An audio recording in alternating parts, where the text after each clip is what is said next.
Bağışlayın, siz neftçisiniz? Bəli, Çoktan? 3 ilə yaxındır. Çok sağ olun. Dəyməz. Gedək. Mesele tamamıyla aydın. Yoldaşlar, siz mənə son xəbərdarlıqla şiddətli töhmət verə bilərsiniz. İstəsəniz, adi töhmət də verə bilərsiniz. Mən burada günahkar deyiləm, o artist deyil, o həqiqətən neftçidir. Bu həqiqətə oxşamır. O ki əsl xanəndədir. Neftçidir! Xanəndədir. Gedək. Gedək. Mesele aydındır. Neftçi, xanəndə. Hı. Hə? Xanəndə? Mən gəlməyə bilməzdim. Sənin səsin məni bura gətirdi. Başa düşmürəm, siz nə demək istəyirsiniz? İcazə var mı? Buyurun.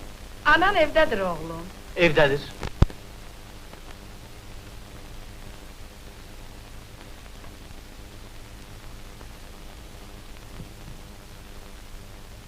Əyləşin.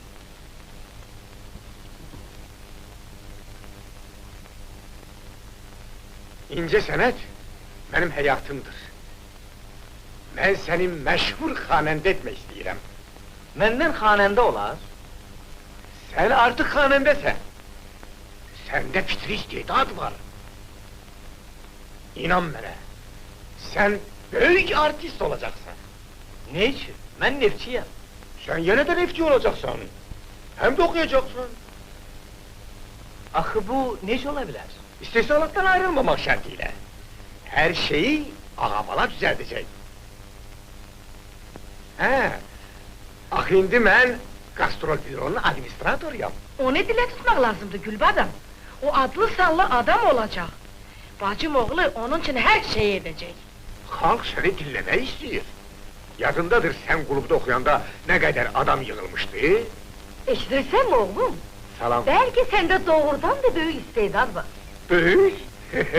Çok böyük! Sen bir özünü sına.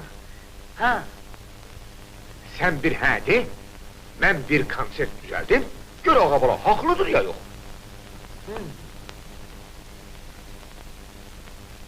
mən fikirləşərəm. Mən tələsdirmirəm, fikirləş, fikirləş. Mən sabah axşam sənin yanına gələrəm. Salamat qalın. Xoş gəldin. Sağ olun.